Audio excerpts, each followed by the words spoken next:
¿Se acuerdan que les dije que los estudios de investigación clínica se dividen según el área en que uno trabaja y el esquema que les dijimos inicialmente responde perfectamente a las incertidumbres que generan preguntas en terapia, etiología y pronóstico, y son un poco diferentes a aquellos estudios que nosotros hacemos para evaluar las pruebas diagnósticas? ¿Se acuerdan que les dije esto? Entonces, en general, específicamente para diagnóstico se da una metodología un poquitito diferente a las que damos para los estudios clínicos habituales. No importa, lo vemos acá en el pizarrón. Así que entonces lo que vamos a hablar ahora es de rendimiento de las pruebas diagnósticas y específicamente dentro de las pruebas diagnósticas de la información que proviene de la metodología diagnóstica en el análisis de tabla de contingencias. Son 25 diapositivas creo con una increíble cantidad de terminología que es muy específica. Así que si no entienden algo, me paran inmediatamente porque para ir a la diapo posterior tienen que entender la anterior. Van a ver en la presentación que si abren debajo del esquema de diapositiva hay mucho texto explicando lo que les voy a decir porque vamos a ir medio rápido y es probable que no terminen de captar toda la terminología, pero es un buen momento para discutirlo. ¿Les quedó esta diapo? Esta de que, porque la palabra rendimiento es todo un tema, digamos. Ya lo vamos a ver al final cómo se define el rendimiento, pero vamos a hablar específicamente de eso. No. Una cosa importante es, ven que no estamos hablando para nada de un sujeto o un paciente, estamos hablando de la prueba, así que acá lo que vamos a investigar no es el sujeto de investigación, sobre lo que le pasa, lo que le tengo que hacer o la probabilidad pronóstica, sino en términos de cuán útil es la prueba diagnóstica. ¿Se entiende? Es la primera diferencia importante. ¿Cómo se define prueba diagnóstica? De acá más lo vamos a usar como PDX. Es cualquier procedimiento que se utiliza para obtener información en un sujeto. Lo que ustedes consideren, sea de un termómetro hasta una resonancia de 3 Tesla, lo que sea. Lo que es importante ver es que actualmente a pruebas diagnósticas, en términos metodológicos, también se le llama a lo que uno encuentra en el examen físico y en el interrogatorio del paciente. Lo vamos a ver posteriormente. O sea que es cualquier información que yo obtengo de un paciente con el fin de emitir una probabilidad de lo que le ocurre, sea enfermo o sano. Por lo tanto, una midriasis de un ojo también es una prueba diagnóstica que se obtiene en vez de una metodología diagnóstica tecnológica a través del examen físico del paciente. ¿Te refieres a que fuma? Por ejemplo, en ese caso, Él dice, fuma. Es el antecedente de que el paciente comenta. Vamos a ver ahora un ejemplo en particular acerca del interrogatorio que uno obtiene sobre el paciente si es alcohólico crónico. El cuestionario que se construyó para saber si el paciente es alcohólico es una prueba diagnóstica. Y se puede evaluar el rendimiento diagnóstico de un cuestionario sobre su capacidad de predecir que el paciente es alcohólico. ¿Estamos? O sea que es cualquier metodología que yo uso para obtener información. Nos permite distinguir, miren esto, pacientes con probabilidades diferentes de enfermar, de encontrarse ya enfermos o diferentes probabilidades evolutivas. Estas dos palabras ya las vimos. En el screening de factores de riesgo, ¿se acuerdan los estudios transversales? Los estudios de los crossovers, ¿se acuerdan que los vimos?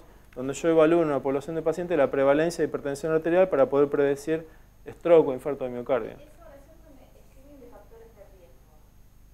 En español es... Sí, también.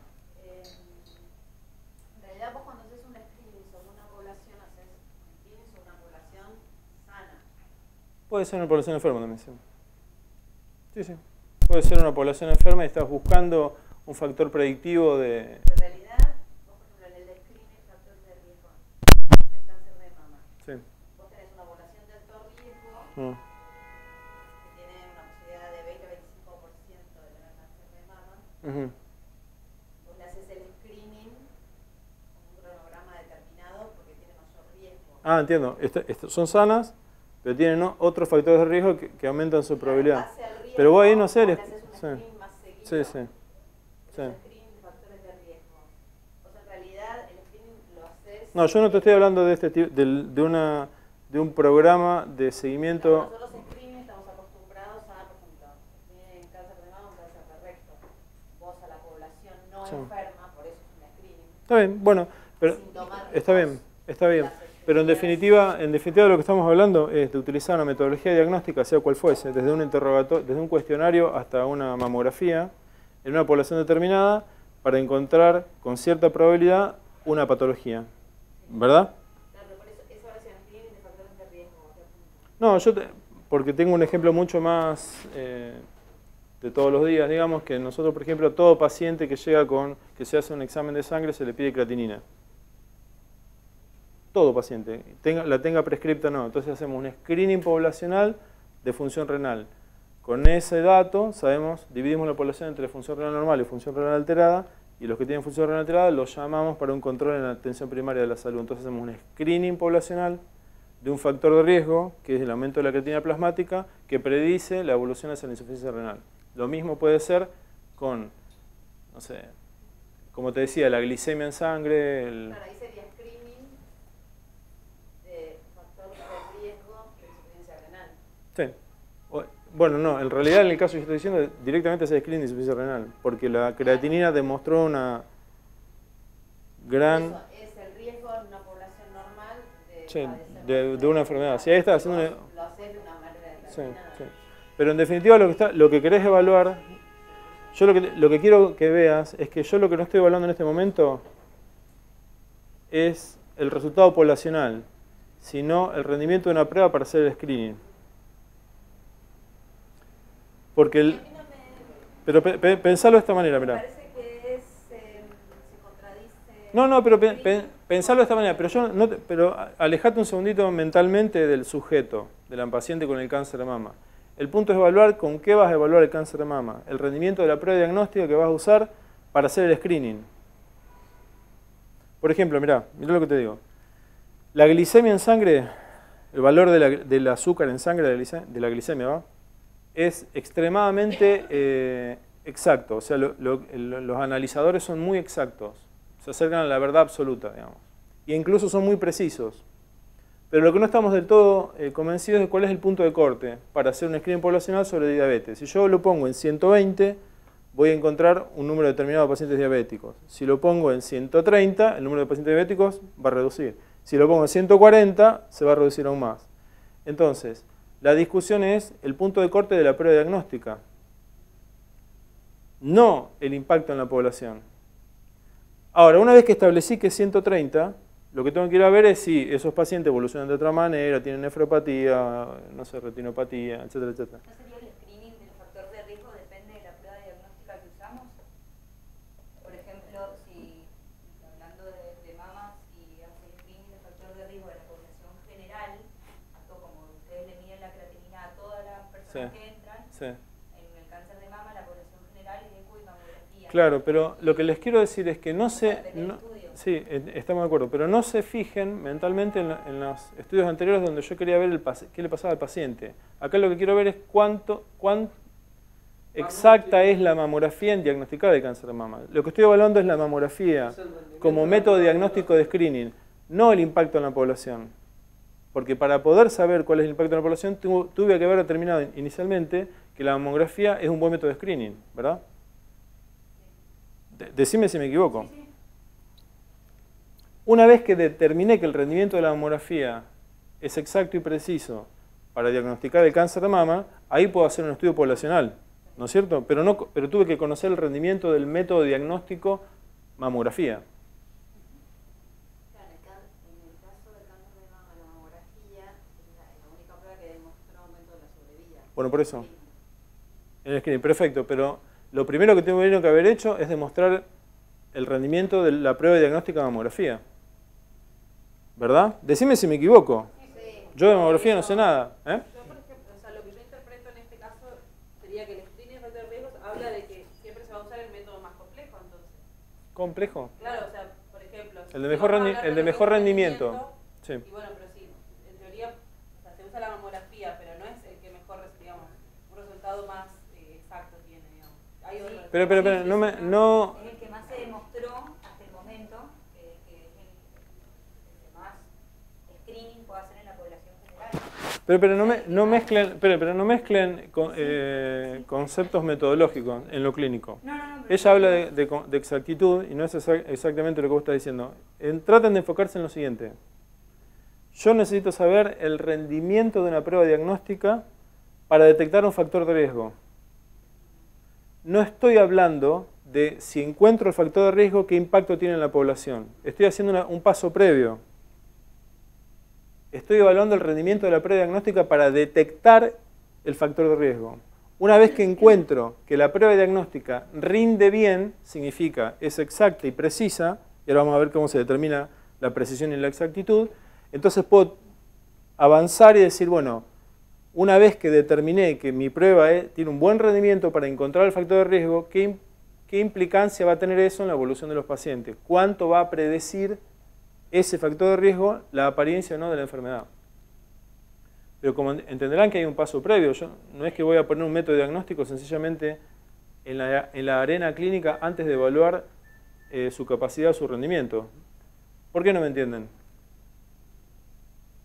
Miren, si yo digo esto, que, bueno, lo vamos a ver inmediatamente, pero ustedes entienden que para detectar factores de riesgo tienen que tener una metodología diagnóstica, ¿verdad? Salvo que el factor de riesgo lo evalúen solamente por el examen clínico. Que les acabo de decir que cada signo y síntoma que uno encuentra en la historia clínica también se considera una prueba diagnóstica. Es más, tiene un valor predictivo. El valor predictivo del examen físico puede estudiarse y detallarse. Si yo encuentro un paciente con un soplo mitral, puedo predecir que va a tener insuficiencia mitral en un porcentaje. Entonces tiene un valor predictivo y un rendimiento diagnóstico, incluso el examen físico. Ahora, distinto es decir cómo va a evolucionar el soplo mitral o la insuficiencia mitral. Mirá, yo pensé que lo iban a entender más. Tal vez porque no hacen clínica. No, se entiende. ¿Vos qué entendés? Sí, se entiende, o sea, la diapo me parece que es clara. Se puede tomar. Pero, ¿cuál sería la forma de explicar? Se entiende que buscar escribe factores de riesgo. Buscar factores de riesgo. Cualquier procedimiento para obtener información en un sujeto es una prueba diagnóstica. O sea, nosotros hacemos traumatología.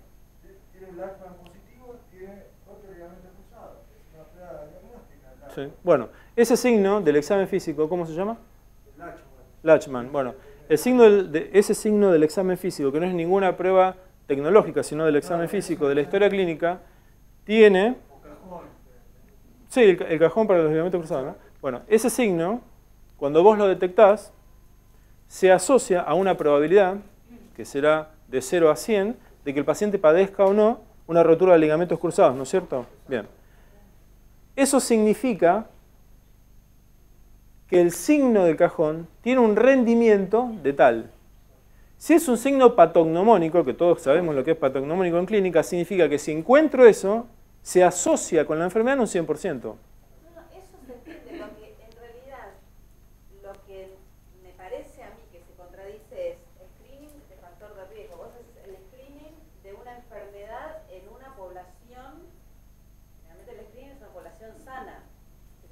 La posibilidad de que esa población sana tenga una enfermedad. Yo no entiendo por qué vuelven a la población, porque les estoy hablando del rendimiento del método. Es que vos el screening lo haces de acuerdo al riesgo que tiene la población. No Está bien, pero no te, está bien, es seguro, pero no te estoy hablando de no te estoy hablando. No te entiendo, pero a mí me parece que esa frase no está bien. Bueno, lo único, vamos a rehacer la frase. Las pruebas diagnósticas, que es encontrar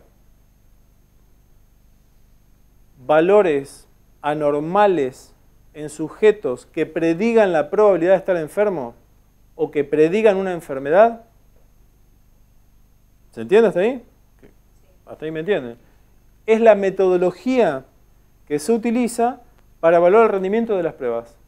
No encontrando ya esa patología en el paciente, ver cómo evoluciona, a qué se debe, cómo lo trato. Estoy un paso antes. Estoy evaluando cuál es la probabilidad que tiene un método diagnóstico de predecir que el paciente padezca o no lo que estoy buscando. Que puede ser factores de riesgo, factores de pronóstico o incluso la prueba misma. Este esquema se acuerdan perfectamente, lo tienen grabado y ya lo tienen internalizado de la clasificación de los estudios de investigación clínicos que hacemos habitualmente. ¿Se acuerdan que se dividían en observacionales y experimentales? Y dentro de los observacionales descriptivos y analíticos, la diferencia entre ambos son aquellos que tienen capacidad de hacer inferencia. La inferencia habíamos dicho que era poder predecir que los resultados que estoy viendo en mi muestra puedan generalizarse a la población de la que devienen, que no es más ni menos que el objetivo de la investigación clínica general. ¿Se acuerdan?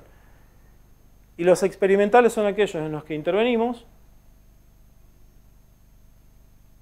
modificando la evolución natural de la enfermedad, porque estos otros son solamente observacionales, y la intervención puede ser de cualquier tipo, desde una intervención terapéutica hasta incluso la modificación de un estilo de vida, y esa intervención puede ser aleatorizada, o sea que yo en vez de prescribir, permito que números aleatorios designen a qué rama va el paciente, y a eso se le llama un verdadero experimento, o compararlo con el paciente mismo y eran los cuasi experimentales, ¿se acuerdan?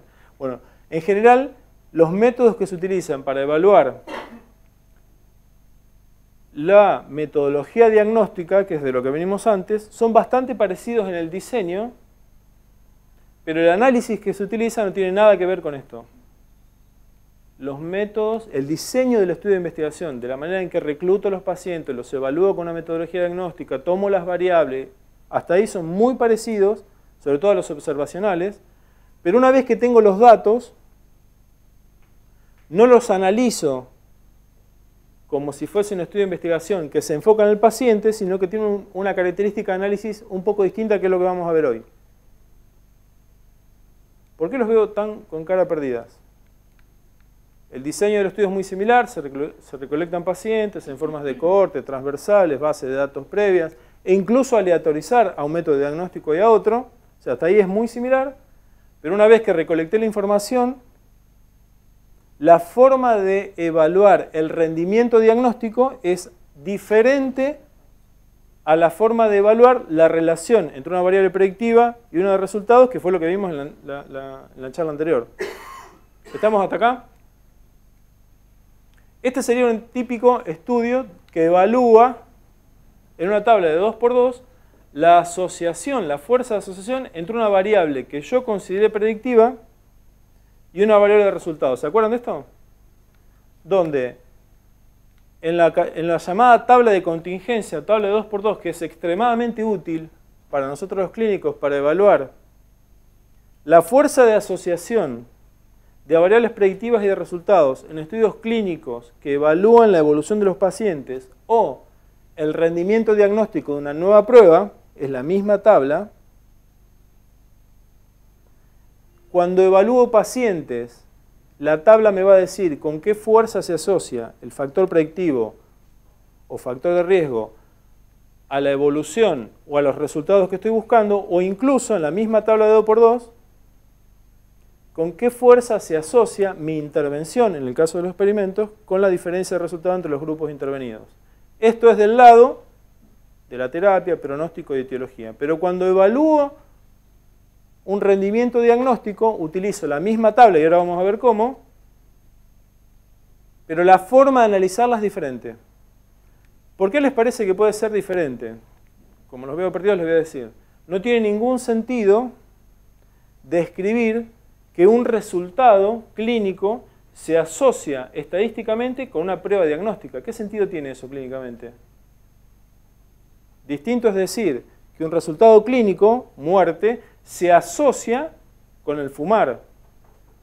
Pero que yo diga la muerte, la evolución hacia la metástasis, se asocia con haber hecho en una radiografía o una tomografía, no tiene ningún sentido clínico.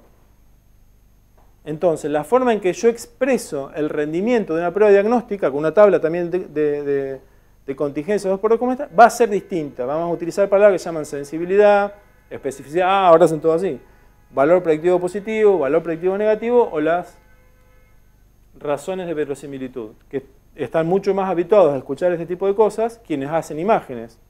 Entonces tiene mucho más sentido hablar de sensibilidad, especificidad, etcétera, cuando uso o evalúo el rendimiento de una prueba diagnóstica, y mucho más sentido de hablar de riesgo evolutivo cuando evalúo la asociación estadística entre un factor de riesgo y los resultados. ¿Se entiende acá? Bueno, el anterior evaluaba un factor de riesgo con la probabilidad de tener un resultado clínico como el infarto.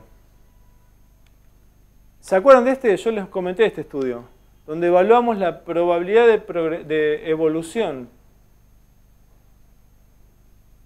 de los pacientes con trauma de cráneo grave, divididos según factores de riesgo que nosotros consideramos importantes en el momento del ingreso al hospital.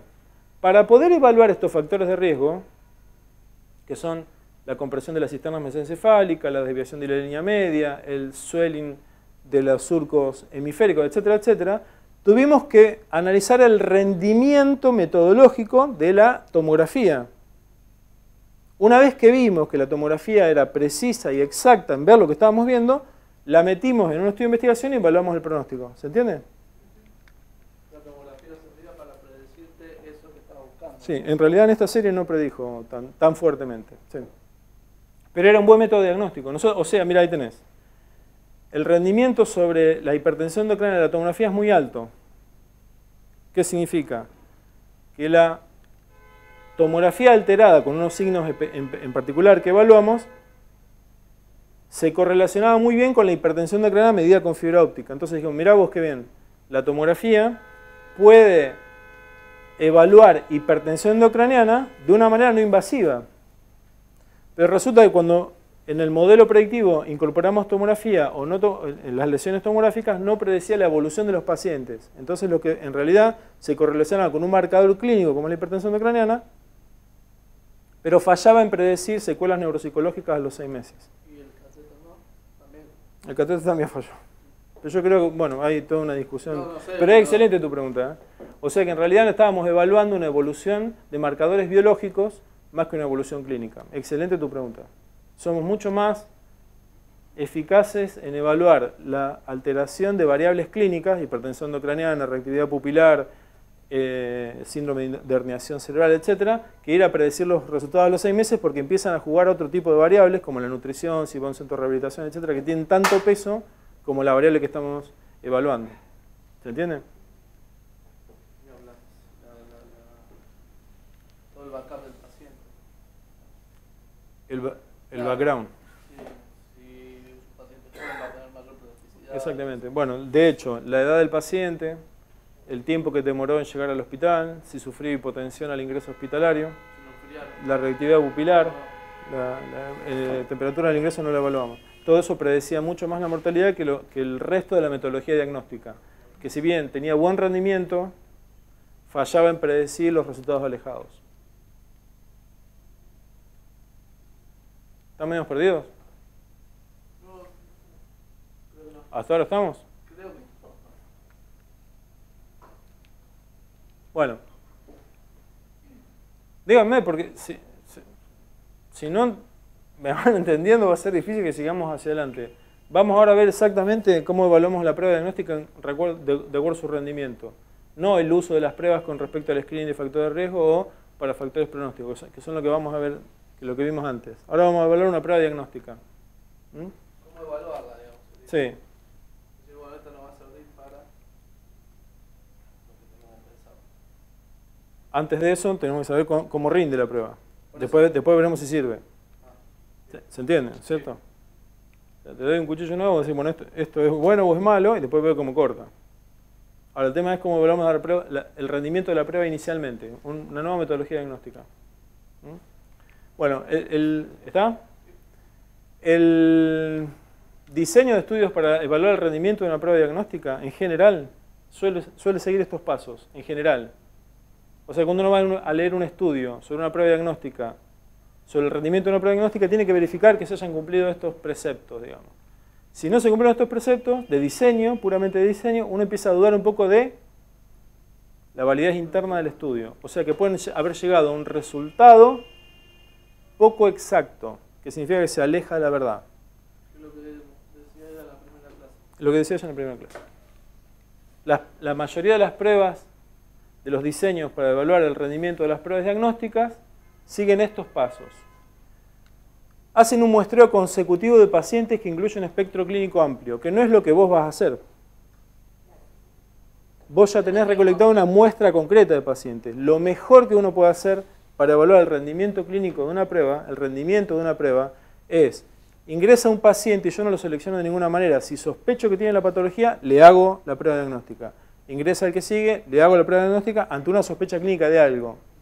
Porque en general lo que uno suele hacer con bases de datos ya recolectadas es que está evaluando el rendimiento de una prueba diagnóstica sobre algo que otro seleccionó, clínicamente, ¿no es cierto? ¿Cuál es el problema acá?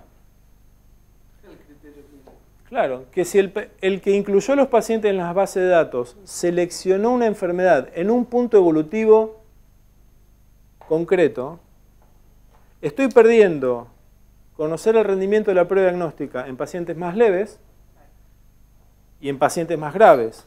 Entonces la conclusión del estudio, que seguramente el investigador va a decir es para el cáncer de mama, ojo, porque si la prueba no fue consecutiva y abarcó un amplio espectro de pacientes, es para el cáncer de mama en ese estadio. Y tal vez la prueba falle en diagnosticar cáncer de mama cuando están en estadios muy leves y seguramente es súper buena en estadios posteriores.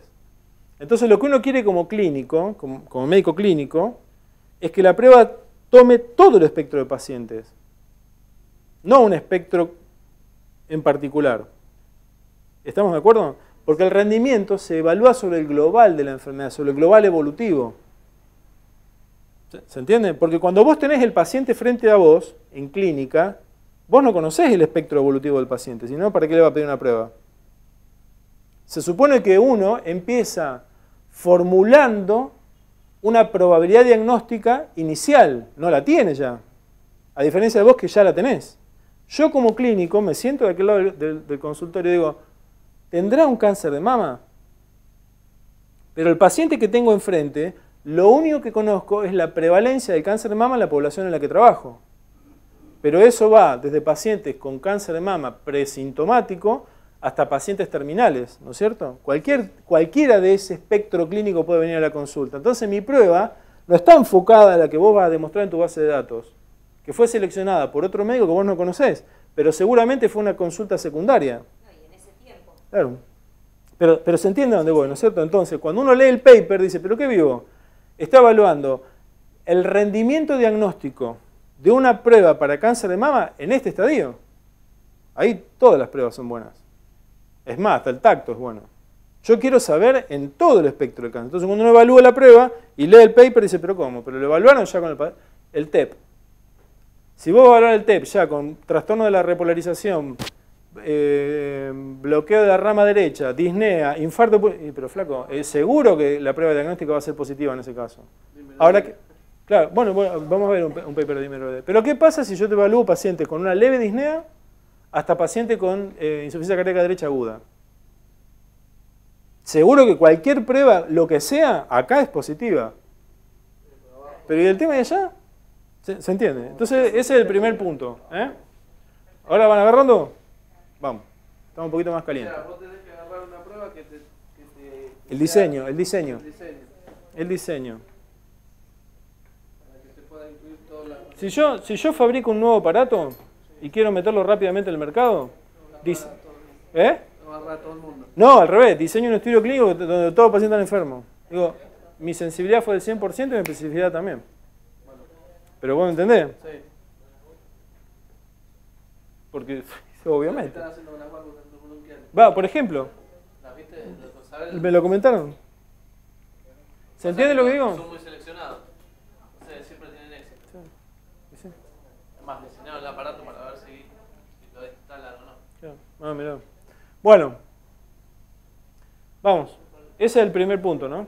Segundo, se realiza la prueba diagnóstica a todo paciente bajo sospecha y posteriormente una comparación independiente enmascarada con el patronolo. ¿Qué significa esto?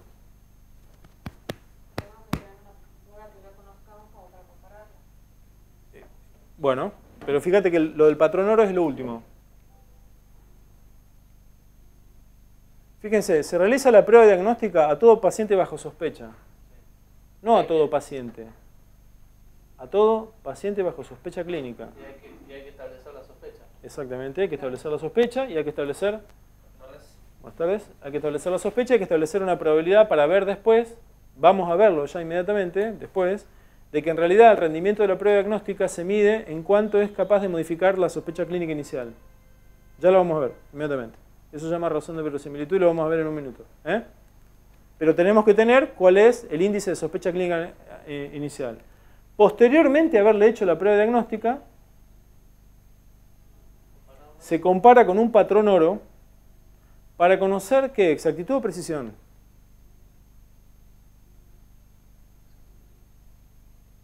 ¿Qué? ¿Exactitud o precisión? Si yo comparo el resultado de una nueva prueba diagnóstica, algo que haya llegado recientemente, no lo conozco, el rendimiento, y lo comparo con lo que yo sé que es verdad, que es el patrón oro, estoy determinando entre mi nueva prueba diagnóstica y el patrón oro, ¿qué cosa? Si es exacto o si es preciso.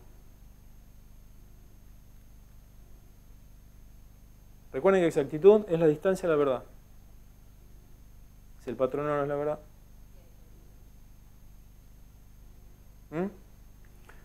Y acá hay una cosa que es súper importante. La comparación entre la prueba diagnóstica nueva y el patrón oro tiene que ser independiente y enmascarada. Yo les comenté ya un caso de esto. ¿Qué significa independiente y enmascarada? El que informa la prueba diagnóstica no puede informar además el patrón oro. Es más, no solo tienen que ser dos informes independientes, sino enmascarados. El que informa el patrón oro no debe conocer la información de la prueba diagnóstica. ¿Por qué les parece que tiene que ser de esta manera?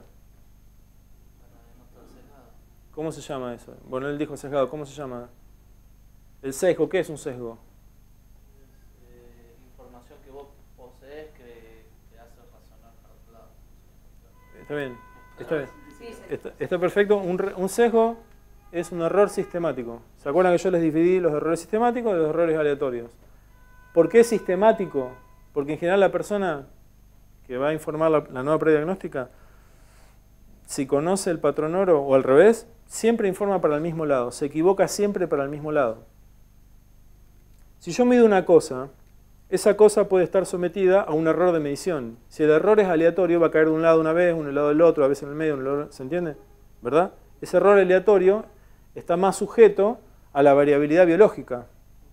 A veces voy a encontrar una persona con una lesión grande, a veces una chica. Ahora, si yo siempre informo que toda persona que encuentro con la lesión en el patrón oro, le informo como positiva a la nueva prueba diagnóstica, me estoy equivocando siempre al mismo lado, siempre informo positivo. Ese sesgo, ese corrimiento de la verdad hacia otro lado, se llama sesgo o error sistemático. Esto, probablemente la parte del enmascaramiento y las muestras independientes sea lo más importante en el diseño de los estudios de rendimiento diagnóstico. El resultado de la prueba... Seguro. Pero bueno, cuando uno lo diseña, si lo va a diseñar en forma prospectiva, en forma rigurosa, si tiene una base de datos, no. Pero si lo va a informar, traten de hacerlo de esta manera. El resultado de la prueba diagnóstica no debe influir en la realización del patrón oro. Esto es súper común. Dímero D versus arteriografía. ¿Saben lo que es el dímero D? Versus arteriografía pulmonar. Si no saben, me dicen, porque yo muchas cosas que ustedes dicen. El dímero D es una determinación sanguínea plasmática que se utiliza para predecir la probabilidad de tromboembolismo pulmonar. El patrón oro considerado es la angiografía pulmonar e incluso la centellografía, pero no tiene el mismo rendimiento que el patrón. Ahora, si yo tengo una sospecha clínica de TEP y quiero evaluar el rendimiento diagnóstico del dímero D y tengo que seguir estos preceptos, le hago un dímero D primero y después le pido la angio, ¿verdad? Y el que informa la angio no tiene que conocer el resultado del dímero D y viceversa, ¿no es cierto? Es más, son independientes. Pero el problema puede surgir que yo le pida la angio solamente si el dímero D es positivo, porque puedo incurrir en un problema bioético si estoy muy confiado en que el dímero D es altamente sensible y no voy a ir a pedir una arteriografía, que es un método cruento, a una persona con dímero D negativo. Esto puede ser discutido en la arena clínica, pero en términos metodológicos es terrible porque voy a conocer el rendimiento de la prueba solo cuando es positiva y no cuando es negativa. ¿Se entiende? Bien. Y finalmente, que es lo que vamos a ver un poquitito más adelante, conocer lo que se llaman razones de verosimilitud, que tiene un nombre horrible, en inglés es peor, likelihood ratios, es horrible el nombre, pero es probablemente el indicador más importante de rendimiento diagnóstico de una nueva prueba. ¿Eh? Si el paper... Debe ser descrito con todo detalle para que se haga siempre igual. Ah, perdón. Sí, claro, porque a veces ustedes ven, yo no hago mucha metodología diagnóstica, pero ustedes ven, o en tomografía de cráneo, suponete en trauma, decimos la tomografía... Claro, pero no nos informaron, obviamente que el rendimiento de la prueba va a variar totalmente con la técnica. Si cortan cada 10 en mesencéfalo no va a tener el mismo rendimiento que si cortan cada 5, los signos los ángulos punto cero. Digamos, tiene que estar informada la forma en la que la nueva metodología fue llevada adelante, ¿verdad? Y lo último es presentar las razones de verosimilitud del paper, lo que ustedes lo van a hacer, o al menos muestren en el paper cuál es la información necesaria para que nosotros los clínicos podamos calcular las razones de verosimilitud, que son muy sencillas y lo van a hacer ustedes en un minuto. ¿Eh? Es un cálculo. Sí. Esto después lo pasas por la página, ¿no? Sí. Yo me tengo que ir a la guardia. Dale nomás. ¿Te olvidas el...? Sí. ¿Vos también, Facundo? Se van a perder de saber lo que es la razón de verosimilitud y no van a poder dormir después. ¿Alguna duda hasta acá? ¿Estamos con el rendimiento de las pruebas diagnósticas? Bueno. Las etapas de los estudios. En general se usan estudios observacionales para el rendimiento de las pruebas, como les acabo de describir. No es exclusivo. Hay estudios que realmente aleatorizan a un paciente bajo sospecha a un método diagnóstico versus otro y después hacen los resultados, o sea, aleatorizan. O sea, la mayoría son observacionales, pero la técnica de aleatorización también se usa, son verdaderos experimentos, digamos. Y una vez que uno hace un estudio de investigación, en general es en tándem. Si contesta bien la primera pregunta, haces el segundo estudio para avanzar con el conocimiento de la nueva metodología diagnóstica. En general la pregunta es, ¿cuán reproducible es la prueba? ¿Cuán exacta es la prueba? Y a estas dos nos vamos a dedicar hoy con las tablas de contingencia. Reproductibilidad y exactitud. ¿Se acuerdan que no es lo mismo? Y ahora vamos a ver por qué. Una vez que la prueba demostró ser reproducible y exacta, hay que contestar otras preguntas más, que también pueden formular estudio de investigación para el resto de las preguntas, que son muy importantes para nosotros los clínicos. ¿Cuán frecuentemente los resultados de la prueba afectan las decisiones clínicas? ¿Les parece importante eso o no? Sí. Estás haciendo una prueba diagnóstica que no toma decisión. Si la decisión clínica que yo tomé, terapéutica o lo que sea, no se va a modificar más allá del valor de la prueba, la verdad que por más que sea preciso y exacto, la prueba carece de utilidad clínica. Tiene un excelente rendimiento, pero la utilidad es mínima. ¿Cómo? Que no se me ocurre un ejemplo. La resonancia en el trauma del cráneo grave me da una información riquísima, pero la verdad que yo no cambio en nada lo que voy a hacer con el paciente. En nada en absoluto. No, porque te da la tomografía. Sí, la verdad que no me modifica en nada lo que voy a hacer con el paciente evocado. Es un método costoso, de riesgo, porque hay que trasladar al paciente a otro lado con el respirador puesto, etc. Me da muchísima cantidad de información. La información que me da sé que es precisa, es exacta, etc. Pero no cambia en nada en lo que yo voy a modificar en mi actitud terapéutica. Entonces este paso, la verdad que hace caer toda la utilidad clínica de la prueba, por más que el rendimiento de la prueba sea bueno. Yo me imagino que en pacientes con cáncer debe pasar lo mismo. Hay un momento que vos seguís, bueno, ahora tiene una metástasis, ahora tiene 2, ahora tiene 5, pero bueno. Me imagino que la toma de decisiones es hasta un punto. Posterior a ese punto no. Después vamos a ver una charla de toma de decisiones en medicina, pero justamente relacionada a las pruebas diagnósticas. Obviamente evaluar costos de riesgo, aceptabilidad de la prueba, porque a pesar de que uno demostró que es precisa, que es exacta y que puede llegar a cambiar mi actitud terapéutica, después hay que ver si los pacientes la aceptan. Está pasando con las nuevas metodologías de diagnóstico del prostático. No sé, el tema de la bovina, ¿puede ser? Del endorrectal. Yo vi que hay muchos pacientes que prefieren, no digo tener un cáncer de próstata, pero digamos, prefieren otro tipo de metodología diagnóstica. Digamos, el paciente también tiene que consultarse acerca de la nueva metodología. Maximis y cruenta, ¿no? Realizar la prueba, mejorar los resultados clínicos, y tal vez eso sea lo más importante. Si bien es difícil relacionar que la realización de una prueba o la no realización va a mejorar los resultados clínicos de un paciente, por ahí es interesante evaluarlo. Porque yo puedo tener mayor precisión pronóstica, mayor precisión diagnóstica y pronóstica, puede haber influido en mi decisión terapéutica, ¿no? Que es todos los pasos anteriores, pero al final de un cierto periodo evolutivo, todo eso se asoció con un mejor resultado. La artroscopía diagnóstica. No cabe la menor duda que mejoró la exactitud y precisión diagnóstica de las lesiones ligamentarias, no cabe la menor duda que el traumatólogo va a modificar su approach terapéutico dependiendo del resultado de la artroscopía, que es mucho más moderna que el signo del cajón, etcétera, etcétera, etcétera. Pero a los 6 meses el paciente recupera mayor movilidad, la lesión es mejor funcionalmente que al no haberla hecho. Tal vez es la pregunta más difícil de contestar, porque imagínense la cantidad de variables que puede incidir en la evolución, pero es un aspecto que uno puede considerar en la metodología diagnóstica.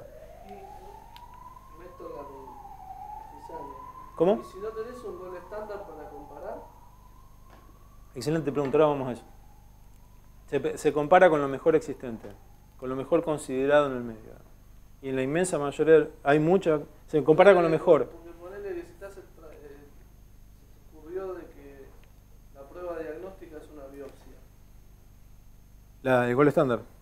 No. Ah, la diagnóstica. Bueno, la histopatología se considera gol estándar en todo, no se compara, no hay estudios. No, pero él dice, pero se puede, porque de la misma manera, si uno es muy purista, si tu resultado de biopsia, no sé, pero por eso. Por eso, pero está bien lo que dice él, digamos, sí. ¿Cómo? Porque en cáncer es una cosa, pero en fibrosis pulmonar los patólogos están. Bueno, pero hay patologías, No tienen. Son ellos los que terminan diciendo. No, yo metí. No, está perfecta la pregunta. Ahora volvemos a eso en un segundo, porque me parece que hay una definición de gol estándar. Pero hay muchas veces que no existe el gol estándar de la artritis lúpica. No es una metodología diagnóstica, es una definición clínica. Tiene que sumar un compendio de signos y síntomas, ¿no es cierto? Esos signos, ¿verdad? La ¿cómo se llama? La arteropatía coronaria de tal tipo. Es una definición clínica. Cuando supera el 50% del lúmen, ¿pero por qué 50 y no 49? Pero al no haber un gol estándar es una definición clínica. Un síndrome clínico puede ser el diagnóstico de una enfermedad. Hasta que no complete esa cantidad de síntomas y signos, yo no diagnostico la enfermedad. Pero ¿contra qué lo comparo si es una clasificación funcional? Bueno, pero hay un acuerdo generalizado de que si el paciente padece tal o cual sintomatología y signología, padece la enfermedad. El caso clásico es la artritis lúpica, la podagra. Bueno, si tiene podagra, tiene una artritis por ácido úrico, y si no la tiene, la tiene. ¿Se entiende? ¿No? Hay muchas formas de considerar un gol estándar. No es solamente la anatomía patológica, sino estaríamos, cada vez que hacemos una metodología habría que compararlo con una Pero es excelente la pregunta. Es más, hay mucha discusión sobre el gol estándar. Y hay veces que uno no tiene gol estándar. Entonces lo compara contra un... Es más, crea un criterio para comparar la metodología. Lo crea, de nuevo. Ahí hay que ver, hay una cuestión de validez interna del cuestionario, etcétera. Pero bueno, es una buena pregunta. Bueno, reproductibilidad de una prueba diagnóstica. ¿Qué significa esto? ¿Se acuerdan que vimos 2 puntos? ¿Cuán reproducible y posterior cuán exacta? O sea, primero pasamos de ver si es reproducible y después si es exacta. Porque si la prueba no es reproducible, la verdad que no me interesa si es exacta. Que es un poco lo que discutíamos con tu trabajo y quiero que veamos esto. Esto es un paper real que evalúa la precisión del examen clínico para detectar los nebus arácnidos en la piel de los pacientes en quienes se sospecha hepatopatía crónica debido al alcohol.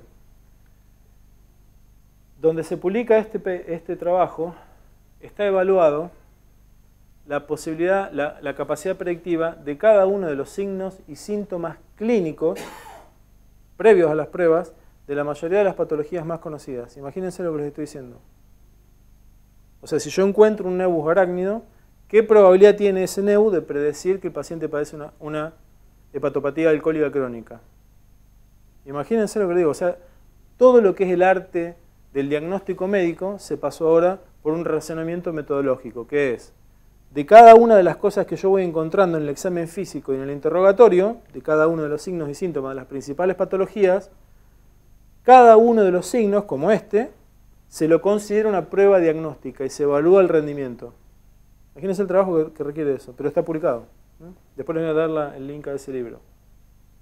Ahora bien, si uno dice que el nebus arácnido predice la insuficiencia hepática crónica por alcohol, lo primero que me tengo que preguntar es que si yo observo un nebus arácnido, él también lo va a observar. Porque si yo lo observo y él no lo observa, yo lo voy a informar como positivo y el paciente va a tener una hepatopatía crónica, pero en el mismo paciente lo va a informar negativo, sin embargo el paciente va a tener la hepatopatía crónica. ¿Se entiende? Entonces mi concordancia con el segundo observador habla de una necesidad de repetir la prueba, ¿no es cierto? Una reproductibilidad de la prueba. Mientras más veces yo efectúe el examen físico y más veces concordemos, más precisa es la prueba, porque pega siempre en el mismo punto. Si él dice sí tiene el nebus, vos decís sí tiene el nebus, y todos los observadores decimos, ante observaciones repetidas, que el nebus existe, hay una concordancia interobservador. Y la precisión de la prueba es alta. Si la precisión de la prueba no fuera alta, no me interesa su exactitud. Porque ¿para qué me va a interesar la exactitud de algo que no es preciso? Díganme si me siguen, porque si no me siguen acá, es difícil que sigamos. Traten de pensar si entienden la diferencia entre precisión y exactitud. Precisión habla de reiteración del método, de la prueba, y de que nos dé siempre el mismo resultado muy parecido. Exactitud habla de que ese resultado se compare con el patrón oro, o sea que sea verdad. Pero si el resultado se compara o no con el patrón oro, me va a importar poco cuando la discrepancia interobservador es enorme. Entonces yo lo primero que evalúo de la prueba diagnóstica es si es precisa.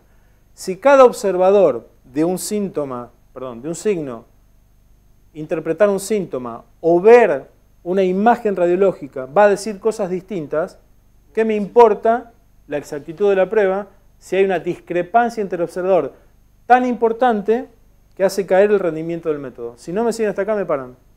A medir la mesa con una cinta es preciso. Tiene alta precisión. Es ambos, preciso y probablemente sea muy exacto, porque si lo medís con una cinta y después lo medís con algo que sea el patrón oro de la cinta, te va a dar muy probablemente que dé lo mismo, ¿no? Ahora, si yo, vos, ella, todos miden con la cinta y le van a errar a 1 milímetro, pero no a medio metro. Entonces, si le erran solamente 1 milímetro, o sea que la inconcordancia entre todos los observadores de medir el largo de la mesa con una cinta métrica de metal, la precisión es tan alta, yo puedo evaluar posteriormente la exactitud. Ojo, que la prueba puede ser muy precisa e inexacta. ¿Por qué dicen claro? Vamos, si no me siguen acá, imposible que sigamos, así que vamos. Porque todos podemos estar de acuerdo, pero no se hace el patrón, no se asemeja a lo que... Todos podemos estar de acuerdo en algo equivocado. Claro. Todos podemos, si yo les doy una cinta métrica y la cinta marca cualquier cosa, todos van a estar de acuerdo que esta mesa mide 1,80 m, pero cuando lo compara con el patrón oro resulta que mide 2,20 m. Entonces la prueba es súper precisa, la cinta métrica. Todos repiten exactamente lo mismo, pero cuando la fui a comparar con el patrón oro es muy poco exacto. Entonces, ¿para qué quiero medir la exactitud si demostré imprecisión y viceversa? ¿Estamos? Entonces, lo primero que hacemos es evaluar la precisión del método. ¿Y hay valores de corte establecidos? Exactamente. ¿O depende? Exactamente. Ahora, el tema es cómo lo evaluamos el valor de corte. ¿Cómo lo evaluamos? Y acá, ¿hasta acá me siguen? Sí. Bueno, miren, ¿se acuerdan la tabla de 2×2 donde arriba había un resultado y abajo había una exposición? ¿Se acuerdan de eso? Que usábamos esa tabla de contingencia para ver estudios de pronóstico, de daño e incluso de terapia. Acá no tiene nada que ver y usamos 2 observadores. Entonces, da lo mismo, si el observador 1 va acá arriba o acá, da lo mismo. En las otras no lo mezclen. Porque acá no hay un patrón oro. ¿No es cierto? Ninguno de los 2 observadores tiene que dar razón. Quiero comparar lo que dicen entre ellos, no si es exacto. ¿Estamos? Bueno, supongamos que Estamos acá, ¿no? Las columnas son lo que observó el observador 1 y las filas lo que observó el observador 2. Coincidieron el número 23, coincidieron 23 veces en que el paciente tenía el nebus. Son un total de cuánto, ¿por qué no traje los números? Son un total de 115 pacientes, ¿no? ¿No ves que yo necesitaba una calculadora? 23 y 5, 28, 72, son 115. De los 115 pacientes que evaluaron si tenían o no tenían el nebus, en 23 ambos dijeron que sí tenían y en 66 dijeron ambos que no tenían. Pero en 5 pacientes, este observador dijo no tenía y este dijo que tiene, y en otros 6 pacientes este observador dijo que no tiene y el observador no dijo que sí tiene. Yo lo que puedo hacer es sumar el acuerdo entre ambos observadores y dividirlo por el número de observaciones y decir concordaron en tal porcentaje. ¿Verdad? ¿Qué es este número? ¿Qué es acuerdo? ¿Qué es acuerdo? Acordaron tanto en los que estaban positivos, que estaban en rojo, como tanto en los que estaban negativos. ¿Verdad? En estas dos celdas, en la A y en la D, acordaron. Si sumo A y D, bajo el 100% me da 89%. O sea, acordaron un 89%. Pero acá viene el problema. Eso es preciso. Pero el tema es así.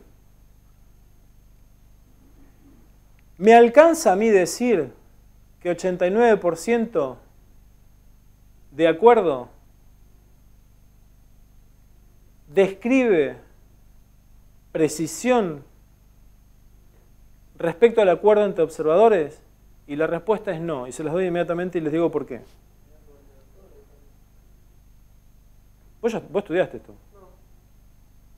Porque es difícil ver este punto.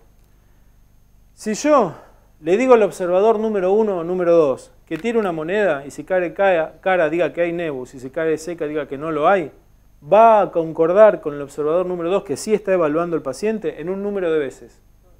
Seguro que va a concordar. O sea que en realidad existe un acuerdo entre ambos ya prefijado por la chance. El punto es que yo quiero saber cuánto más allá de la chance acuerdan. Y el paso que le sigue a la probabilidad de acuerdo por chance depende de la habilidad clínica, que a su vez depende del rendimiento de detectar el nebus. Entonces, lo que acuerdan por chance, lo descarto. El punto es, de lo que acuerdan con chance para adelante, es debido a la precisión clínica de los observadores y no a la chance. ¿Estamos de acuerdo? Porque si no, toda prueba tendría un nivel de acuerdo básico que depende de la chance. Ahora, yo quiero saber cuánto más allá de la chance acuerdan para poder determinar exactamente la precisión del método medido en términos de concordancia entre el observador. ¿Estamos? ¿Estamos acá? Sí. ¿Cómo se calcula eso? Recuerden que yo siempre me voy a referir a A, B, C, D, siempre es lo mismo en las tablas de 2x2 o de contingencia. No importa esto, se los muestro, pero no importa, fíjense que ahí les puse la calculadora online. No tienen que acordarse, yo me acuerdo porque lo hago seguido, pero ustedes agarran los números así, lo meten en una calculadora y le da todo esto. Solamente que les quiero mostrar de dónde viene. Y fíjense acá. No importa, es el mismo cuadro. Observador 1 y observador 2. Y los mismos números en negro que vimos en el cuadro anterior. ¿Verdad? Los mismos números. El tema es que a través de la fórmula yo puedo calcular el número de veces que yo esperaba que acuerden por chance. Por azar. Sabiendo el número de acuerdo por azar,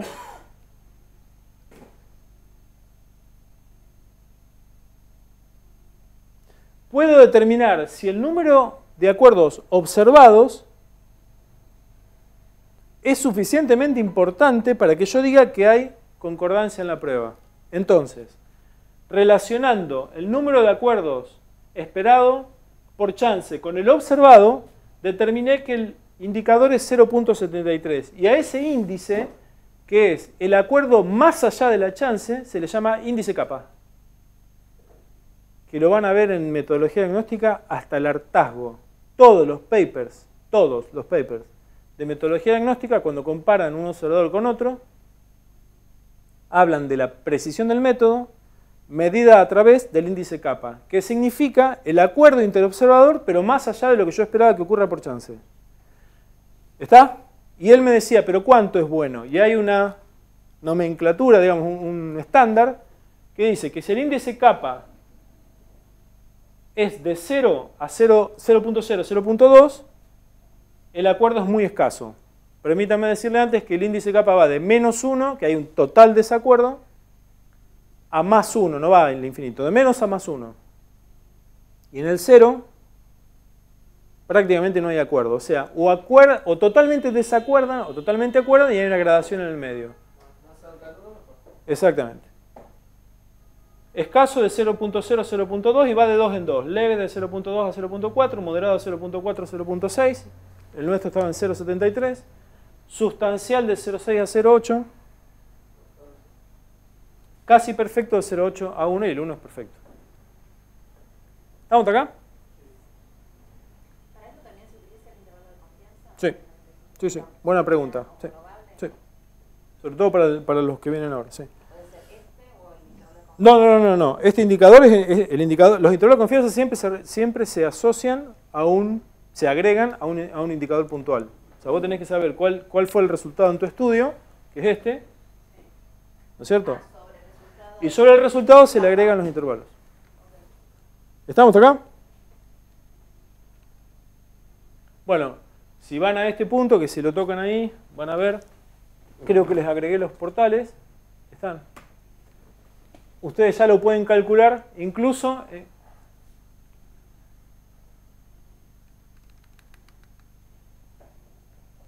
si tienen más observadores.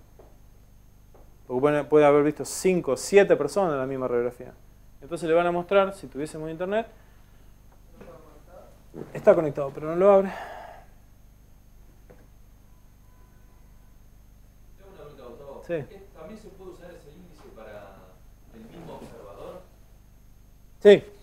Lo mismo. Es observación número 1 del observador A, observación número 2 del observador A, observación... Exactamente el mismo. Sí, sí. ¿Es intraobservador o interobservador? Sí, sí. Buena pregunta. Entonces van a encontrar esto. ¿Puedo dar dos resultados diferentes con la misma tomografía? Sí. Claro. Bueno, hay algunas casos en ecografía que no me acuerdo si se utilizaba ese índice, pero para medir justamente la habilidad interobservador, también la tuya. Chicos, ¿estamos acá? Cuando vean, entren a ese portal y calculadoras hay muchas, esta es la que más me gustó, porque les da la posibilidad de poner varios observadores o varias observaciones del mismo observador, les calcula el índice kappa y, como decía Adriana, los intervalos de confianza. O sea, ¿qué es el intervalo de confianza? Esto es lo que obtuvo este investigador, de lo cual no puedo dudar, porque dije que era verdadero el estudio, o sea, válido. Ahora, si yo lo repitiese 100 veces, podría encontrar un límite entre esto y esto. O sea, entre moderadamente, ¿se acuerdan que el 0.5 ya cayó por debajo del 0.6? O sea, se cae un escalón más abajo. O... Eso demostraría que es reproducible. Exactamente. Estamos hablando de reproductividad de la prueba. A ver si entré al portal. ¿Es preciso? Por eso es reproducible. Bueno, ¿estamos? ¿Preguntas? El intervalo de confianza es la campana de Gauss, ¿no? Sería la más, ¿no? ¿O tiene que ver con lo de vida estándar para cada No. Lo único que sepan ustedes que al evaluar los intervalos de confianza es cuánto puedo estar seguro de este intervalo según la precisión, no del indicador, sino según la precisión del estudio, que va a depender de cuántos pacientes incluí. Vuelvo a repetir. Más grande, más pacientes haya, el intervalo de confianza se aumentando. Practicando, perdón. El tamaño es importante. Entonces, mientras más tamaño muestral tenga el estudio, más reduce el intervalo de confianza, más confiado puedo estar en que el estimador que le dé el estudio va a estar entre límites más estrechos. Si los límites del intervalo de confianza son muy amplios y yo empiezo a dudar cada vez más de la precisión del estudio que me arrojó ese estimador puntual. ¿Estamos? Una vez que determiné que tengo un excelente índice kappa, o sea que la prueba precisa, puedo pasar a evaluar la exactitud. ¿Quieren que paremos un ratito? Los veo intelectualmente exhaustos, ¿no? Esto es un nebus arácnido. No sé qué parece ser de ahí, pero... ¿Viste? Si vos diagnosticás otra cosa, dejaría de ser. ¿Paramos un ratito? Bien. Bueno, entonces, una vez que determinamos la reproductibilidad, vamos a ver cuál exacta es la prueba. La precisión no es suficiente para determinar la utilidad de una prueba diagnóstica. Esta puede resultar precisa, pero inexacta en detectar correctamente el problema en cuestión. Lo cual... No. Vamos para atrás. ¿Qué significa exactitud? Lo más cercano a la verdad posible. Lo más cerca de la verdad posible. Que sea verdadera. Lo que vos decías, si vos medís con un metro que no es exacto, es preciso. Si todos miden lo mismo, es precisa. Claro, Si todos, pero escuchá, si todos miden lo mismo, es precisa. O sea que es reproducible. Pero Pero, te quiero decir que después esa información es precisa, pero no es exacta, no puede tener una utilidad clínica. pero es peor. Pero es peor, por lo que te dije antes. Suponete que sea precisa y sea exacta, no significa que sea útil. ¿Te acordás que te acordás? Si es precisa y no es exacta, es peor. Ah, negro. Digamos, si directamente no es válida, no debería ingresar a la arena clínica. Porque vos no vas a evaluar la utilidad clínica. ¿Te acordás que son pasos en la evaluación de una metodología? ¿Se acuerdan? Ah, mierda. Yo no voy a evaluar esto si no evalué esto y esto. Digamos, vas pasando como barreras. Entonces yo no voy a evaluar si es importante la decisión clínica cuando evalué que no era precisa o exacta. Ni me pregunto esto. Yo evalúo esto, después esto y después esto, pero no me salteo pasos. ¿Me entendés lo que te digo? Porque imagínate que estaría trabajando con pruebas que no sé si son exactas, precisas. Voy como haciendo un tándem de preguntas de investigación sobre las pruebas diagnósticas. Bueno, vamos a la exactitud. Algunas definiciones sencillas. ¿Qué es exactitud? La proporción de acuerdo entre la prueba diagnóstica y el patrón de referencia. Ya a esta altura, patrón de referencia o patrón oro es lo mismo. O gol estándar o como lo quieran llamar. Lo que ustedes consideren que es la verdad. ¿Qué es un patrón de referencia? El mejor método aceptado, fíjate.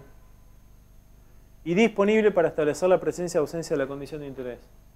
Aceptado y disponible son dos palabras importantes, porque tal vez el patrón oro en Europa C1 no disponemos nosotros acá, bueno, tomamos el que nosotros usamos en la arena clínica para determinar que el paciente tiene o no la enfermedad. ¿El acuerdo de expertos? Eso es uno, sí. Absolutamente. Todas las definiciones que te dije antes, los diagnósticos operacionales que se le llaman, son acuerdo de expertos. Con el avance de la metodología, cada una de esos Eso pasa con las biopsias de pulmón para fibrosis. Es un acuerdo de expertos. Sí. Está bien, está perfectamente bien. Y en ese caso sería el gol estándar. Claro. Sí. Y sí. La tomografía está tratando de competir con eso. Entonces, por ahora los diagnósticos son multidisciplinares. Las tres cosas hay que hacer. Científica, la biopsia. Si en algún momento alguna metodología diagnóstica por tecnología se compara a eso, bueno, no puede tener una opción más para llegar o no al diagnóstico del paciente. Y ahora están viendo la parte sérica, a ver si hay marcadores. Bueno, estaba hablando exactamente de esto. Tema de buscar. Yo te digo, cuando te pones a buscar... Esto porque es un tema, a mí me dispara todo porque es un tema que no tiene nada todavía. O sea, yo te diría que revises... Tiene un montón. Te diría que revises la bibliografía que te voy a dar ahora. El libro de Sí. la lógica... Bueno, ahora lo tengo al final. No, porque lo encontré, lo pude bajar en PDF y la verdad que lo tengo acá. Bien. Entonces, la pregunta de investigación en esta etapa de los estudios es cuál es la exactitud de los resultados de esta prueba diagnóstica. Fíjense que no tiene nada que ver con los componentes pico. Ejemplo, ¿cuán exacta es la determinación de la intoxicación alcohólica por aspirometría en conductores accidentados? El patrón oro obviamente es la alcoholemia. ¿Perdón? Se solicita una aspirometría entonces hago un estudio. Esa es la pregunta, que es muy sencilla. Tengo un patronero súper concreto, hago un estudio de investigación. 115 conductores a su arribo al hospital y se les realiza posteriormente una medición de alcohol en sangre. Fíjense que primero le hice la espirometría y a todos le hice la determinación del alcohol en sangre. ¿Se acuerdan los errores en este momento, no? Ambas variables son dicotómicas, o sea que tienen dos respuestas posibles.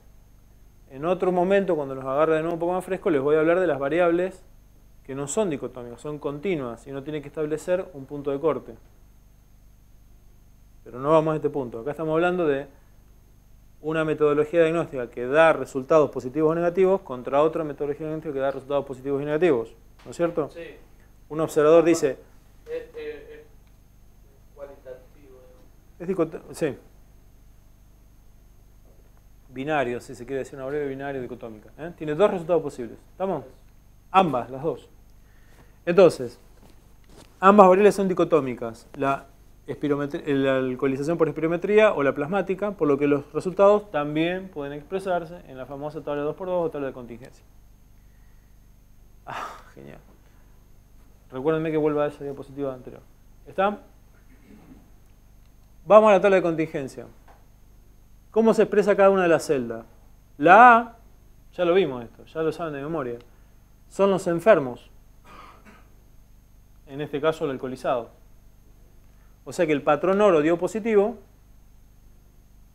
y donde encima la prueba también. O sea que coinciden prueba diagnóstica con el patrón oro. El B, no alcoholizados, pero sin embargo el patrón no se equivocó y dijo que estaban. La nueva prueba se equivocó, la espirometría dijo sí, están alcoholizados. La C, están alcoholizados, sin embargo se le perdió ese número de pacientes a la espirometría. ¿Verdad? Y en la D, ambos descartaron que el paciente estuviese alcoholizado. Entonces, estos son los números reales de la prueba. ¿Qué son estos? Alcoholizados por resultado plasmático con espirometría positiva. Estos descartados por ambos métodos. Una espirometría positiva, sin embargo el paciente no estaba alcoholizado. Y un paciente alcoholizado con espirometría negativa. Si yo les pregunto, ¿cómo pongo? Lo quiero tapar. ¿Cuál es la prevalencia de conductores alcoholizados en accidentes de tránsito que han ingresado al hospital? ¿Dónde me fijo? En la columna para saber cuál es la prevalencia.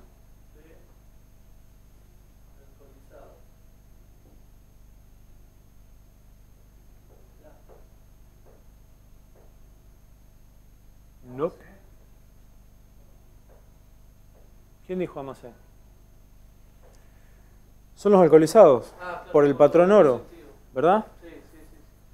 Y como una prevalencia es una tasa, yo divido los realmente alcoholizados sobre todos los que pudieron haber estado alcoholizados, que son todos los que evalúan este estudio. Entonces, si yo hago A más B, que son los alcoholizados realmente, divido toda mi serie, porque todos pudieron haber estado alcoholizados. O sea que la prevalencia es enfermos sobre todos los que tienen probabilidad de estar enfermos. ¿No es esa la prevalencia? Y como no lo relaciono bajo ninguna manera con el tiempo, yo no digo tantos por año, digo en este momento, ¿no? Esa es la prevalencia de alcoholizados en personas que se ingresan al hospital y fueron conductores en un accidente de tránsito. ¿Está? Bueno. Si hay tiempo es incidencia. Claro, si yo en vez de hacer un estudio transversal como acá, que lo hago en un momento y nada más, lo sigo en el tiempo, voy a ver que el ingreso por año lo puedo transformar en la misma variable, pero de casos nuevos, por año, y al darle la variable tiempo, hablo de velocidad de ocurrencia de la alcoholización en conductores y hablo de incidencia. ¿Está? Estamos acá. Lo primero que vimos fue la prevalencia en la tabla de 2×2. Veamos los parámetros de sensibilidad y especificidad, que son las dos primeras maneras de evaluar el rendimiento de una prueba diagnóstica. Tenía que volver para atrás. Por eso, pero después terminamos acá y volvemos a las definiciones. Ustedes saben lo que es sensibilidad y especificidad en una prueba diagnóstica, trabajan todos los días con eso. Pero vamos a ver cómo se obtiene de una tabla de 2×2, o también lo saben. Vamos, en lo que se llama sensibilidad y especificidad, hacemos un análisis de nuestra tabla de contingencia que se llama vertical. Después veremos que hay un análisis horizontal. Chau. No, queda con vos, Flavio. Me voy a quedar con él. No, no pasa nada, no pasa nada. ¿A qué me refiero con sensibilidad? ¿Qué es la sensibilidad de una prueba?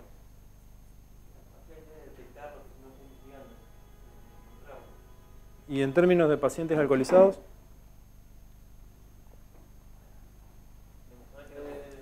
Es la capacidad de detectar que algo tiene alcohol con receta de consumir. Sí, pero en cantidades mínimas. O sea, No sería de los 35 que realmente están alcoholizados por la prueba ahora, ¿cuántos de esos nos provocaría dieron positivo? ¿Cuántos estuvieron alcoholizados según vos? La cantidad de realmente alcoholizados o de los total alcoholizados. Pero ¿cuándo digo yo que una prueba es sensible? cuando detecta todos los positivos en la población positiva, en los realmente enfermos. Cuando de una población la prueba es capaz de reclutar la mayor cantidad de positivos posible, o sea, de los verdaderos positivos, ¿no es cierto? ¿Se acuerdan de eso?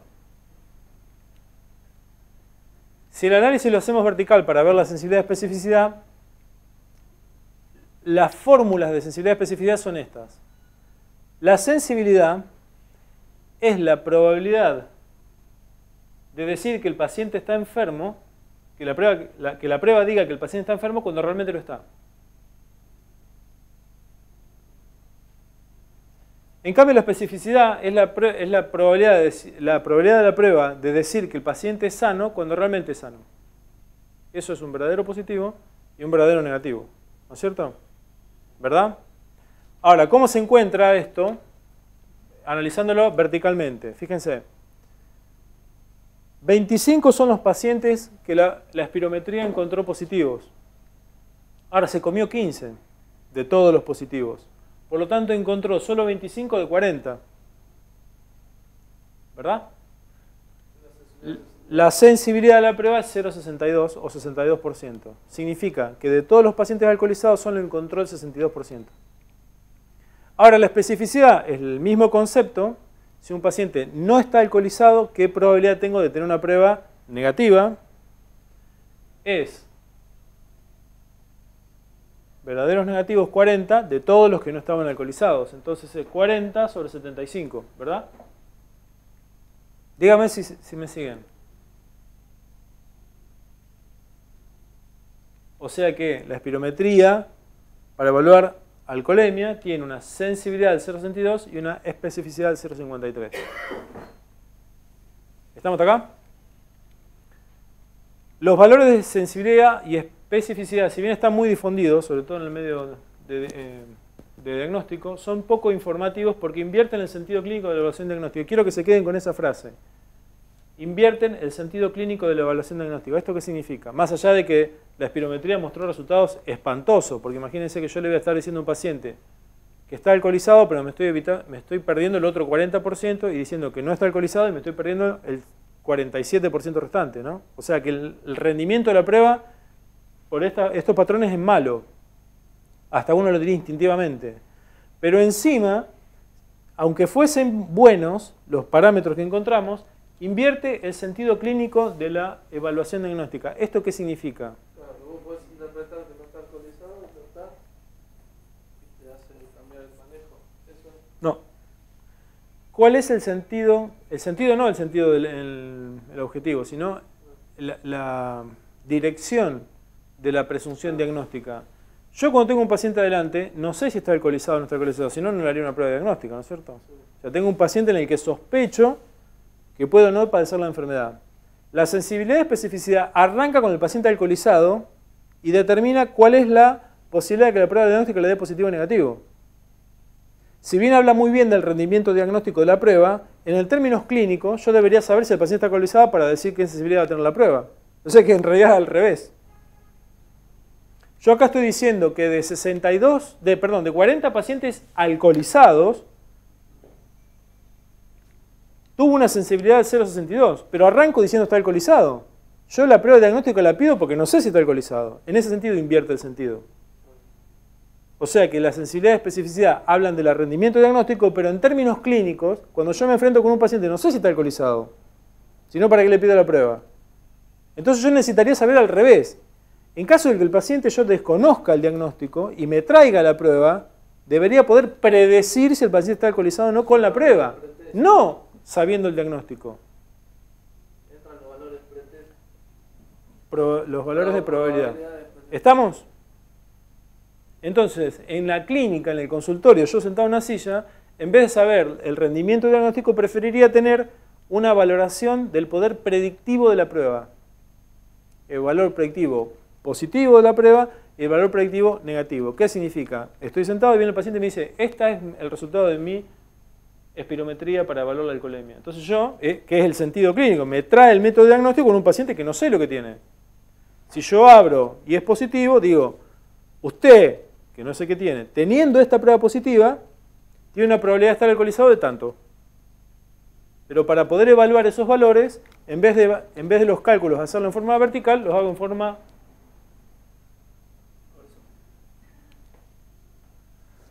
Bien, ¿estamos hasta acá? Sensibilidad y especificidad, hablan del rendimiento de la prueba, pero invierten el sentido clínico. Para poder volver al sentido clínico lógico, que es de predicción de lo que el paciente padece, analizo la misma tabla con los mismos valores, pero en forma horizontal. Y veamos cómo sucede esto. Y hablamos de dos nuevos parámetros que son el valor predictivo positivo y el valor predictivo negativo. Son muy sencillos. Valor predictivo positivo. Acá tengo que tener una prueba positiva. La espirometría positiva. Y yo decir qué probabilidad tiene el paciente de estar alcoholizado teniendo la prueba positiva. No estando alcoholizado, ¿se entiende, no? Entonces, se ve que es al revés. Quiero evaluar, teniendo el paciente la prueba positiva, qué probabilidad tiene de estar alcoholizado. Entonces ya no evalúo más así, estando alcoholizado, prueba positiva. Evalúo así. Entonces, el valor predictivo positivo es A versus todas las pruebas positivas de espirometría.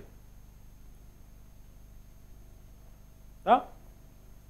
O sea que si un paciente, yo abro la espirometría por alcohol y me dice positiva, le digo, señor, tiene 40% de posibilidad de estar alcoholizado. O sea que tengo 60% de probabilidad de errarle. ¿Son valores reales de Sí. en la calle? ¿Lo apretás y lo llevo en el... No chupé nada. Che, hay que tener en cuenta que es extremadamente viejo, los puntos de corte se cambiaron, porque y segundo la tecnología de los espirómetros cambió. Está, pero lo traje para que vean la consecuencia. Acá usted, el paciente dice, es positivo, vaya preso y resulta que tengo posibilidad de errarle. Bueno, a informarlo de los valores predictivos positivos y negativos. Bueno, ¿qué pasa si la espirometría me dio negativa? O sea, lo mismo, viene el paciente, abro el resultado y dice negativo. Es decir, vaya tranquilo que no está alcoholizado. Bueno, para saber el valor predictivo de una espirometría negativa, calculo el valor predictivo negativo. ¿Cómo lo hago? También en forma horizontal, evaluando los verdaderos negativos sobre todos los negativos. 40 sobre 55, 0,72. Ahí aumenta un poquito. ¿Estamos hasta acá? ¿Cuál es el problema de esta prueba? ¿Se acuerdan que de la otra en cursiva le puse que el problema de la sensibilidad y especificidad, si bien hablaba muy bien de la prueba, hablaba del rendimiento diagnóstico, invierte la dirección del razonamiento diagnóstico lógico? Esta sí viene con el razonamiento lógico, porque arranco con el paciente, me da la prueba y predigo si va a estar o no. ¿Está? Sí. Pero ¿cuál es el problema de esta prueba? Se los voy a decir en términos simples, no quiero que lo entiendan, solamente recuerden. Los valores predictivo positivo, predictivo negativo, son terriblemente influenciados por la prevalencia de la enfermedad en cada medio. O sea, que si hay mucha prevalencia de alcoholizados, van a cambiar los valores predictivos positivos y negativos. O sea que el rendimiento de la prueba va a depender de la prevalencia de la enfermedad en el medio. Déjenlo ahí. Hay toda una teoría matemática detrás que se llama Bayes, para que le interese, se le puedo dar más. Sí, exactamente. Bueno, donde lo más frecuente es más probable. Se usa para cáncer de pulmón. Para la medicina en general. Pero entonces, lo que quiero decir es que... Por eso, lo que quiero decir es exactamente eso. Entonces, el rendimiento de la prueba evaluado en términos predictivos a través de los valores predictivos positivo y negativo va a depender del medio en el que trabajemos todos, porque es muy influenciado por la prevalencia de la patología en el medio. Ojo con esto. ¿Estamos hasta acá? O sea que si hay mucho HIV en tu medio, y probablemente las pruebas sean más predictivas de HIV que si hubiese poco HIV. Es decir, ¿pero cómo? ¿El rendimiento de la prueba cambia por la prevalencia de la enfermedad? La respuesta es sí, cuando lo evaluamos a través de los valores predictivos positivos y negativos, que para colmo son los que siguen la lógica de diagnóstico médico. ¿Estamos hasta acá? Sepan que tiene una ventaja, que sigue la dirección lógica médica, y la desventaja, que depende mucho de la prevalencia, muy influenciada. ¿Estamos? Pero es la Para tuberculosis acá no deberíamos hablar de eso. Por ejemplo. ¿Estamos? Sensibilidad y especificidad, valores predictivos positivo y negativo, y hasta acá llegamos. Ninguno de los dos parece ser muy útil y estable en la clínica médica. Entonces se evaluó un poco más acerca de qué manera evaluar el rendimiento de las pruebas diagnósticas en términos predictivos en la medicina diaria, digamos. Y acá llegamos a razones de verosimilitud. LHR en inglés, Likelihood Ratios. No importa, pero lo van a ver muy frecuentemente en sus métodos. Ustedes en general lo que van a hacer es que lo que yo hacía cuando leía los papers de diagnóstico, cuando hablaba de sensibilidad, especificidad, todo eso que más o menos lo entendía, le llevaba los RRs y lo pasaba de largo, porque no se entendía qué significaba las razones de verosimilitud. Yo sé que están cansados, se los voy a explicar en un ratito y van a ver la importancia que tiene esto para nosotros los clínicos, o sea, para ustedes los imaginólogos.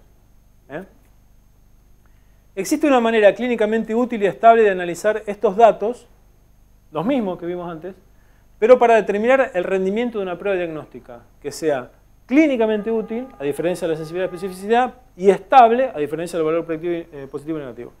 Se llaman razones de verosimilitud. Es un indicador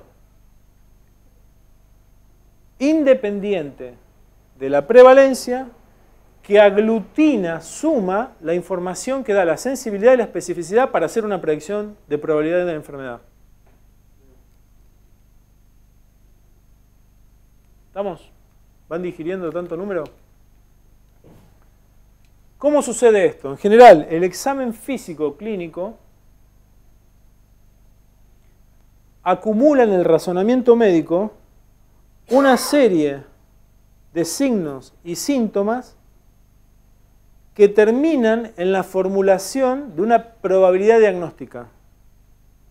Díganme si me equivoco, cualquiera que haga clínica escucha al paciente y se formula una probabilidad diagnóstica, lo examina, encuentra signos y síntomas, reformula la probabilidad diagnóstica y posteriormente, si no está en esta rama de probabilidad o en esta, o sea, totalmente seguro de que lo tiene o totalmente seguro de que no lo tiene, solicita pruebas diagnósticas confirmatorias o que descarten lo que la formulación inicial de la probabilidad. ¿Estamos de acuerdo? Entonces, siempre me paro para evaluar el rendimiento de una prueba diagnóstica en una probabilidad pretest, en aquella idea del diagnóstico presuntivo que yo tengo, que se construyó evaluando los hallazgos del examen físico. Esta médica evalúa a este chico, le encuentra un soplo, ve la edad, empieza a sumar criterios clínicos, dice, es probable que tenga una coartación aórtica. Pero ese probable es una probabilidad. Y ustedes saben que nosotros matemáticamente podemos evaluar los niveles de probabilidad. No decimos es muy probable, poco probable. Decimos es 86%, 94%. ¿Se entiende?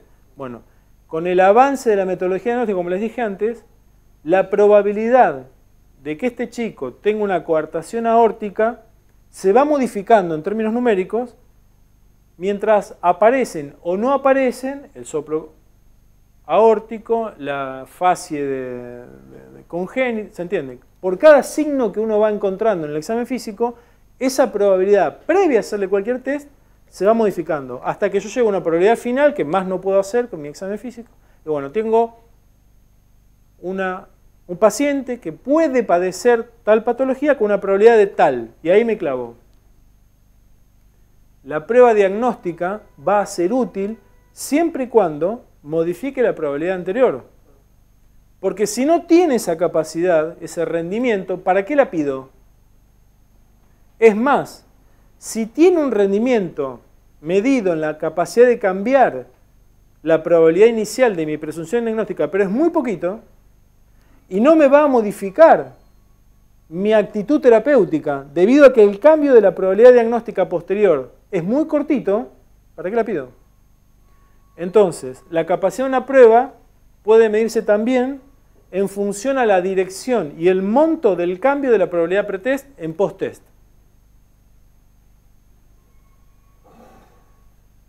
Vamos a ver cómo funciona esto.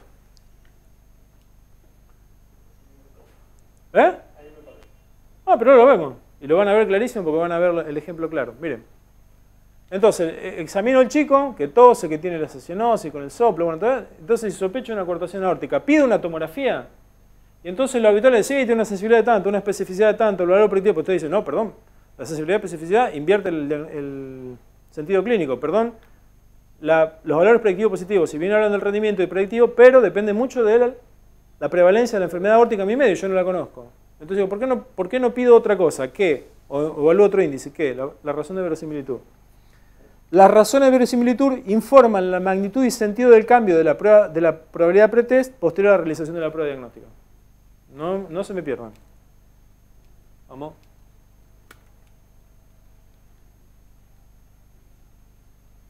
Durante el examen físico del paciente se formó una probabilidad preliminar de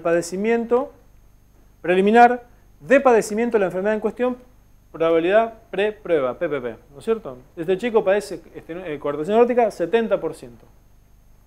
El objetivo de las pruebas adicionales, diagnósticas, es modificar esta probabilidad a una nueva probabilidad posterior. Cuando yo recibo la prueba, no, dije que tenía 75, pero la llamo a la médica y mi señor tiene 99%. O sea que cambié de la 75 con mi examen físico a 99, debido a la prueba. O le digo, señora, discúlpeme, me equivoqué totalmente, del 75% que yo creía tiene 0, lo descarto. Digo, wow, ¿qué prueba? O me confirmó o me descartó totalmente lo que pensaba.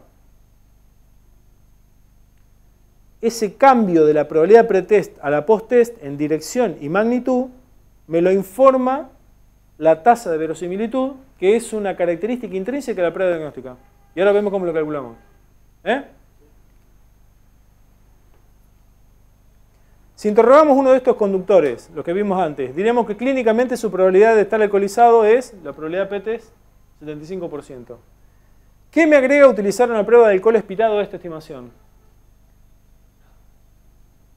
Ya lo vienen pensando porque les demostré que es horrible la prueba, ¿no? Pero si yo quisiera medirlo, esta utilidad de la prueba diagnóstica se grafica en el cambio que genera la probabilidad pretest a la post.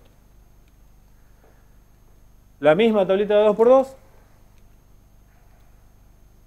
Razón de verosimilitud. Miren qué fácil que se calcula. La razón de verosimilitud positiva, que significa que si el paciente tiene una espirometría positiva, lo que pensé que tenía antes va a modificarse a lo que pienso que tiene ahora. Una probabilidad a otra. Le hice un interrogatorio, lo encontré con hálito etílico. Me dice, vos estuvo tomando alcohol.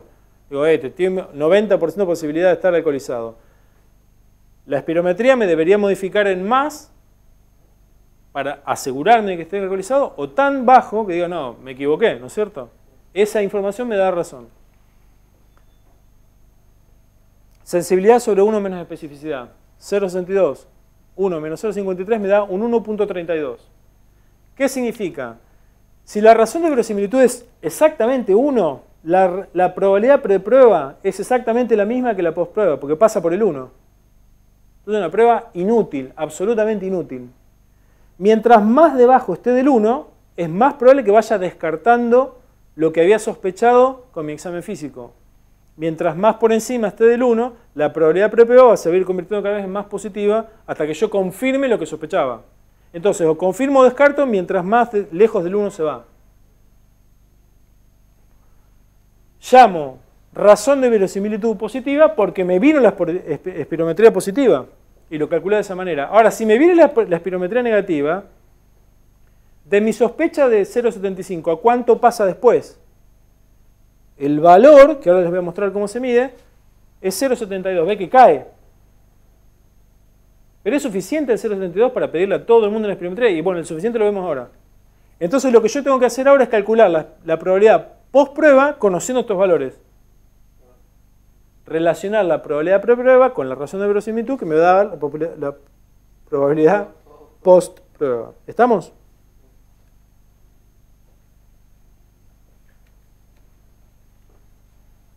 Y acá viene la invención más genial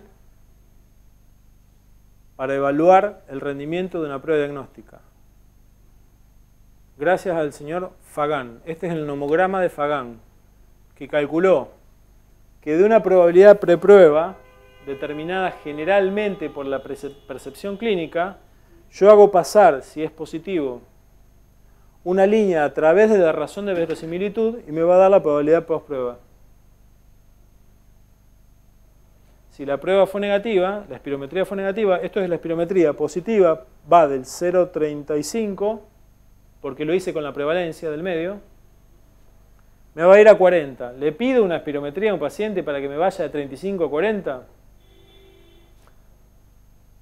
Si me da negativa la prueba, paso por 0,7, ¿se acuerdan? Y me va a bajar a 25. No descarto nada, es prácticamente la misma que la pre. Entonces la espirometría para la alcoholemia tiene una probabilidad post-prueba medida por la tasa de verosimilitud muy pobre. Valores de verosimilitud muy lejos del 1 en lo positivo y más lejos del 1 en lo negativo hablan de una gran capacidad de descarte de lo que sospechaba o de confirmación. En general se dice que por encima de 5 y de menos 5 son buenas pruebas y por encima de 10 excelentes pruebas. ¿Estamos? Si se meten acá, les van a encontrar esto, donde ustedes ponen los valores que encontraron, les va a dar la prevalencia de la enfermedad, la sensibilidad, la especificidad, cuántos pacientes incluyeron, los LR o tasa de verosimilitud positivo y negativo, los valores exactos. Les va a decir lo que encontraron en el estudio. Metieron 115 pacientes, de los cuales estaban sick, o sea, alcoholizados 40, 75 estaban bien, de los cuales 25 fueron encontrados como verdaderos positivos. ¿Se entiende? Lo va a discriminar e incluso les va a dar el nomograma de Fagan ya analizado. Es una calculadora que se llama calculadora estadística con todos los, incluso los intervalos de confianza. ¿Gustó? No. Me encantaría que ustedes analizaran esto ustedes mismos, porque es más de ustedes que mío, que es un paper que analiza el rendimiento de la tomografía de tórax y de la ultrasonografía para detectar tumores de pared torácica de estas dos pruebas diagnósticas, pero lo compara con un gold estándar, que es el hallazgo quirúrgico o la anatomía patológica, o sea que es indudable. Entonces me gustaría que vean esto, que lo lean y me digan después si siguieron los pasos, si el que hizo la tomografía hizo la ecografía, digamos, me gustaría ver si evaluaron que en ese medio, en ese estudio, en ese instituto de diagnóstico, evaluaron primero la precisión de los operadores.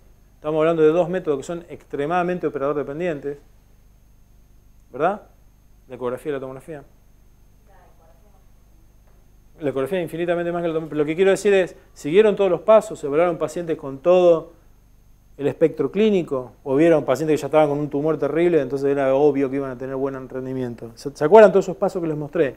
Yo lo único que les voy a mostrar ahora es de qué manera, con esta simple lectura de material y métodos del abstract, se puede realizar una tablita de 2×2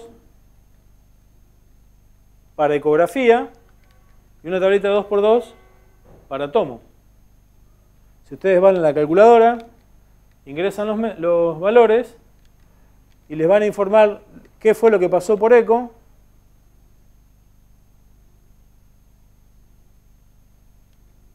¿No? Ahí está, fíjense lo impresionante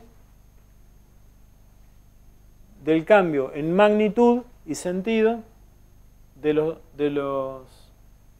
las probabilidades post-test debido a la ecografía, positiva y negativa. O sea, pasa de una probabilidad de 30% antes de hacerlo a una probabilidad prácticamente del 90%. y pasa una probabilidad de 5 cuando la probabilidad pre-test fue de 30, ¿se entiende? O sea que uno dice, wow, ¿qué rendimiento tuvo la ecografía? Si hacemos lo mismo para TAC, lo mismo, pasan los datos del estudio acá, les da todo, pasó esto. O sea que es muy pobre el descarte, pero prácticamente confirma si es positivo. Ahí tienen los dos comparados. Se los hice yo, pero la idea que ustedes lean el paper ese que se los voy a mandar, lo voy a poner en el Dropbox y díganme, che, pero esto es un desastre. Todos los ecografistas hicieron las tomografías o viceversa, o conocían que el cirujano ya había encontrado el tumor y después leyeron la tomo. ¿Se entiende? Todas estas cuestiones que están ahí descritas. Más que nada para que se entrenen con esto. Muy sencillo el paper.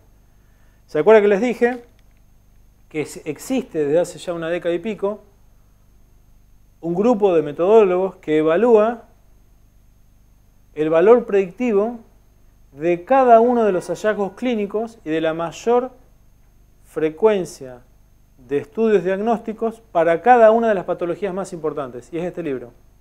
Son 960 hojas, pero si ustedes quieren ver cáncer de colon, bueno, si palpan una masa, tiene una probabilidad tal. ¿Se entiende? O sea, está absolutamente descrito. Está online, pero llama, pide contraseña y no hay forma de entrar. Así que les voy a pasar... acá les dejé si lo quieren bajar directamente, está ahí. No sé cómo lo encontré. Realmente hay alguien que lo puso online y... ¿Estamos?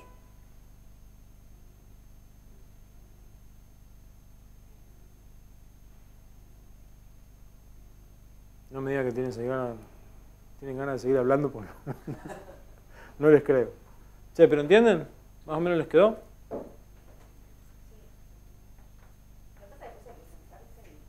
Ay, yo eso no lo puedo hacer por ustedes. Lo que sí puedo hacer por ustedes es mandarle bibliografía, ver paper juntos, incluso si no tienen acceso a los full text, nos avisan. Pero lo que realmente creo que tienen que hacer es agarrar un paper y calcular todo y ven qué fácil que es. Ya no lo tienen que hacer ni a mano, están las calculadoras online, o sea que le ponen los números y en 30 segundos tienen el resultado. Interprétenlo clínicamente, vean si en el diseño del estudio se mandaron alguna macana los investigadores, cosa que ustedes no le creen por más que digan lo que digan los resultados. O sea que el estudio no es válido. ¿Vamos? Bueno. No sé si quieren... ¿No hay más luz que esto? ¿Quieren que paremos un ratito? Yo sí.